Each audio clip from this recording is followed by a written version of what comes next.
আজকের কাগজে বেরিয়েছে রাজ্য সরকার সিদ্ধান্ত নিয়েছে সরকারের আয় বাড়াবার জন্য অনেক বেশি মদের দোকান খোলা হবে আর টুরিস্ট স্পটগুলোতে পানশালা তৈরি করা হবে। বিদ্যাসাগরের জন্মদিন, বিদ্যাসাগরকে শ্রদ্ধা যদি জানাতেই হয়, বিবেকানন্দকে যদি শ্রদ্ধা জানাতেই হয়, তুই ভড়ংবাজির বিরুদ্ধে চলুন আমরাও নামে পড়ি পথে, বলি পানশালা তৈরি করে বাংলায় রোজগার বাড়াতে হবে না। পানশালা রোজগারের পথ না, রোজগারের অনেক খেলা, জুয়া খেলা, লটারি, তাহলে জুয়া খেলাও তো রোজগারের পথ, জুয়া খেললেও তো অনেক পয়সা পাবে। তাহলে কি কালকে দেখবো সরকার বলছে জুয়া যে যত বড় খেলা, লোটো না মোটো কি খেলা ছিল সেই খেলা চালু করে দাও? আমরা নিশ্চয়ই তা চাইবো না। নেতাজির লেখা একটি বই তরুণের স্বপ্ন, যা আমাদের যৌবনের আধার ছিল, আরেকটি ম্যাক্সিনির ইটালির বিপ্লবী আন্দোলনের নেতা, তার দলের নাম ছিল ইয়ং টার্কিস। এই তরুণের যারা আজকে করেছেন তাদের আমি প্রথমেই রবি ঠাকুরের একটি কথা বলে দিতে চাই। ওরে নবীন, ওরে আমার কাঁচা, আদমরাদের ঘা মেরে তুই বাঁচা, আমরা প্রৌঢ়রা আদমরা হয়ে গেছি, তাদের বাঁচাবার দায়িত্ব আজকে তরুণ সমাজকে নিতে হবে, বড্ড অন্ধকার, আলো জ্বালাতে হবে। পণ্ডিত ঈশ্বরচন্দ্র বিদ্যাসাগরকে বলতে গিয়ে আমার প্রথমেই মনে পড়ছে, আমি নিজে ভাবি তিনি কি। আমি মনে করি ঊনবিংশ শতাব্দীর নবজাগরণের ভোরের পাখি একজন যদি হন রাজা রামমোহন রায়, তাহলে আরেকজন হচ্ছেন ঈশ্বরচন্দ্র বিদ্যাসাগর। এই যে আজ কথা বলতে পারছি, পড়াশুনো শিখেছি, যারা আমরা এখানে উপস্থিত আছি প্রত্যেকেই তাদের সেই লেখাপড়ার পিছনে প্রথম যে বইটি সাহায্য করেছিল তার নাম বর্ণ পরিচয়, স্রষ্টাকে ঈশ্বরচন্দ্র বিদ্যাসাগর। যতবার আমি বিদ্যাসাগরকে ভাবি ততবার ভাবি যে আমায় যদি বেছে নিতে বলা হয় যে সেই নবজাগরণের প্রথম প্রহরে কার কণ্ঠে তুমি শুনেছিলে নবজীবনের গান, কে সেই মানুষ যার সম্পর্কে রবীন্দ্রনাথ বলছেন কি, বলছেন বিদ্যাসাগরের মধ্যে সেই গুণটি ছিল, সেটা হচ্ছে নির্ভয়তা। সেদিনকার ওই সমাজ ব্যবস্থা, যে সমাজ ব্যবস্থা নিয়ন্ত্রণ করত তথাকথিত শাস্ত্রজ্ঞ কিছু পণ্ডিত, তথাকথিত যারা ধর্ম নয় দেশাচারের উপর বেশি গুরুত্ব আরোপ করেছিলেন, যারা মনে করতেন ধর্মের প্রকৃত সত্য থেকে অনেক বড় সত্য হচ্ছে যা পালিত হয়ে আসছে দীর্ঘকাল ধরে, সতীদাহ প্রথা হোক, বিধবা একটা 5 বছর 7 বছরের মেয়েকে 80 বছরের বয়স্ক লোকের সঙ্গে বিয়ে দিয়ে তারপর সেই বৃদ্ধ যেতেন অন্তর্জলি যাত্রায়, আর সেই 7 বছরের 8 বছরের 10 বছরের মেয়েটি অপেক্ষা করত তার বৈধব্যকে বরণ করে নেবে বলে। এ কোন যন্ত্রণার মধ্যে আমরা কাটিয়েছিলাম। দেশাচার, এটা ধর্ম নয়। বিদ্যাসাগর ধর্মগ্রন্থ থেকে উদ্ধৃত দিয়ে বুঝিয়েছিলেন আমাদের ধর্মে এটা নেই, এটা চলে আসছে দেশাচারের নামে, অর্বাচীন প্রথা, যাকে বন্ধ করতে হবে। বিদ্যাসাগরের কৃতিত্ব কোথায় আজকে আমরা কল্পনাও করতে পারবো না। আজকে আমরা বলছি তো সোজা কথা, বিধবারা বিবাহ করবে না কেন? আজকে আমরা খুব সহজ করে বলতে পারছি অমুকের খুব কম বয়সে স্বামী মারা গেছে, ওর সঙ্গে আরেকজন ভালোবেসে বিয়ে করুক। কিন্তু মনে রাখতে হবে আজকে থেকে 150 বছর আগে সমাজ ব্যবস্থার যে পতন, সমাজ ব্যবস্থার চতুর্দিকে যে অবিমৃশ্য অন্ধকার, সে অন্ধকারের মধ্যে আলো জ্বালিয়েছিলেন যিনি, তার নাম বিদ্যাসাগর। দুঃখ পেতে হয়েছিল, কষ্ট পেতে হয়েছিল। রবীন্দ্রনাথ এক জায়গায় বলছেন তার সম্পর্কে আমি জানি, রবীন্দ্রনাথ লিখছেন যে আমি জানি সে জীবনে তাকে এক নৈরাশ্য গ্রাস করেছিল, কিন্তু এই নৈরাশ্য গ্রাস সত্ত্বেও রবীন্দ্রনাথ বলছেন যদি আমাকে প্রশ্ন করা হয় যে কোন রাস্তা দিয়ে, কোন সড়ক দিয়ে, কোন সরণি দিয়ে বাংলার ভবিষ্যৎ জাগরণের পথ তৈরি হবে, আমি একটি নাম করব, তার নাম ঈশ্বরচন্দ্র বিদ্যাসাগর। দ্বিতীয়টি আর হবে না। কোন বিদ্যাসাগরকে মনে রাখবো?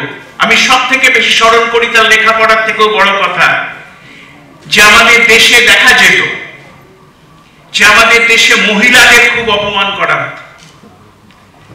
আমাদের দেশের মেয়েরা যারা ছিল সেকেন্ড ক্লাস নাগরিক, লেখাপড়া তোমার জন্য নয় ছেলেরা করবে, সব তোমার জন্য নয় ছেলেরা করবে। 10 বছর বয়স হলেই মানুষের চিন্তা ছিল কি না মেয়ে বিয়ে দিতে হবে, নয়তো ও অরক্ষণীয় হয়ে যাবে, ওরা সমাজে কোনো মূল্য থাকবে না। মহিলাদের কোনো রকম অধিকার, কোন রকম মানে একটা নাগরিক হিসাবে বেঁচে থাকতে গেলে যেটুকু দরকার সেটুকু মহিলাদের ছিল না। আমি বিদ্যাসাগরের দ্বিতীয় ভাগটা মনে করি এই কারণে স্মরণীয় যে বিদ্যাসাগরই এসে প্রথম উচ্চারণ করলেন সেই সত্যকে যে যে নারী, যে সমাজের নারী অবহেলিত উপেক্ষিত হয়ে থাকবে সেই সমাজ কোনোদিন মাথা তুলে দাঁড়াতে পারবে না। এই কারণেই তিনি গুরুত্ব দিয়েছিলেন কিসের উপরে? তিনি একদিকে যেমন বিধবা বিবাহের মধ্যে, এবং আপনারা জানেন যে আমাদের শাস্ত্রে ছিল, বিদ্যাসাগর তো বই খুলে প্রমাণ করে দিয়েছিলেন দেবর কথাটার মানে কি। দেবর কথাটার মানে তো এই দ্বিতীয় বর। বিদ্যাসাগর তো প্রমাণ করে দিয়েছিলেন। বিদ্যাসাগর তো তার শাস্ত্রের উদ্ধৃতি তুলে তুলে প্রমাণ করে দিয়েছিলেন যে একটা নারী যার স্বামী হারা হয়েছে সে কেন আবার বিয়ে করতে পারে। বিদ্যাসাগর তো শাস্ত্র থেকে সেটা এনে দেখিয়ে দিয়েছিলেন। সেই জন্য বিদ্যাসাগরকে আমাদের মনে রাখতে হবে শিক্ষার ক্ষেত্রে যেমন, তেমন মনে রাখতে হবে নারী সমাজের উন্নয়নের ক্ষেত্রে বিদ্যাসাগর ছিলেন পথিকৃৎ, যিনি মহিলাদের দাঁড় করাতে চেয়েছিলেন আপন ধর্মে, আপন কর্মে এবং বাংলার সমাজ উন্নয়নের স্বার্থে। সেই বিদ্যাসাগরকে কি ভোলা যায়? সেই বিদ্যাসাগর সম্পর্কে রবীন্দ্রনাথ এক জায়গায় বলছেন যে অগ্রণী কে হয়? অগ্রণী হয় যে সামনের দিকে হাঁটে। যৌবনকে রবীন্দ্রনাথ বলছেন যৌবনের ধর্ম কি? তার পেছনে যেমন একটা পা আছে, সামনে একটা পা আছে, পেছনের পাটা আটকে না রেখে সামনের পা দিয়ে চলবার চেষ্টা করে যাতে পেছনের পাটাও সামনে চলে আসে, অর্থাৎ পদাতিক পদব্রজে হাঁটা চলে, হাঁটে নতুন কালের দিকে। বিদ্যাসাগরের কৃতিত্ব কোথায়? অনেকে ভাবেন আমাদের যা অতীত ছিল তাই ভালো, কিন্তু আমাদের অতীতকে সংশোধন করে ভাবি কালের সঙ্গে তাল মিলিয়ে সমন্বয় করে চলাটাই তো আসল। তবেই তো অগ্রগতি। পিছনের পা আটকে গেলে তো পা এগোবে না। রবীন্দ্রনাথ বলছেন বিদ্যাসাগর ছিলেন, শুরু করেছিলেন সংস্কৃত দিয়ে, পণ্ডিত ছিলেন সংস্কৃতে, লেখাপড়া শিখেছিলেন সংস্কৃতে। সেই বিদ্যাসাগর পরবর্তীকালে যখন পাশ্চাত্য শিক্ষা গ্রহণ করলেন এবং মনে করলেন যে পাশ্চাত্যের যা কিছু মহত্তর, যা কিছু গুণগত দিক থেকে উৎকর্ষ, তাকে আমার প্রাচ্যের সঙ্গে মিলিয়ে দিতে হবে। রবীন্দ্রনাথ বলছেন দিবে আর নিবে, মিলিবে মিলাবে, যাবে না ফিরে। তিনি বলেছেন ভারত তীর্থ কবিতায়, কিন্তু উদ্দেশ্যটা কোথায়? যে দেয়া আর নেয়া, পাশ্চাত্যের শিক্ষার সাথে প্রাচ্যের শিক্ষার সমন্বয় সাধন করে শিক্ষার মিলন তৈরি করতে হবে। তবেই পৃথিবী বাঁচবে, ভারতবর্ষ বাঁচবে। এবং আজকে আমি যারা তরুণ দল যারা আজকে উদ্যোগটা নিয়েছেন, একথা ঠিক কেউ বলছেন, অনেকে মনে করছেন হল তো ভরলো না, ঘুরবে না ভাই। আপনি চটুল গান করুন, কাল ভরে যাবে।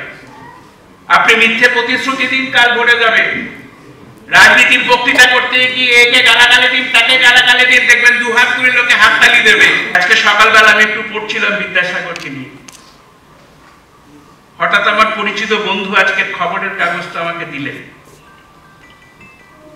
একটি কাগজে লেখা আছে, যখন আমরা বিদ্যাসাগরকে নিয়ে আলোচনা করবো, ইউথ ফর নেশন যখন এটা করছে, তখন আজকের কাগজে বেরিয়েছে রাজ্য সরকার সিদ্ধান্ত নিয়েছে সরকারের আয় বাড়াবার জন্য অনেক বেশি মদের দোকান খোলা হবে আর টুরিস্ট স্পটগুলোতে পানশালা তৈরি করা হবে। আজকেই দেখুন কাগজে সিদ্ধান্ত আছে। বিদ্যাসাগরের জন্মদিন, বিদ্যাসাগরকে শ্রদ্ধা যদি জানাতেই হয়, বিবেকানন্দকে যদি শ্রদ্ধা জানাতেই হয়, তুই ভড়ংবাজির বিরুদ্ধে চলুন আমরাও নামে পড়ি পথে, বলি পানশালা তৈরি করে বাংলায় রোজগার বাড়াতে হবে না। পানশালা রোজগারের পথ না, রোজগারের অনেক, তাহলে তো জুয়া খেলা, লটারি, তাহলে জুয়া খেলাও তো রোজগারের পথ, জুয়া খেললেও তো অনেক পয়সা পাবে। তাহলে কি কালকে দেখবো সরকার বলছে জুয়া যে যত বড় খেলা, লোটো না মোটো কি খেলা ছিল সেই খেলা চালু করে দাও?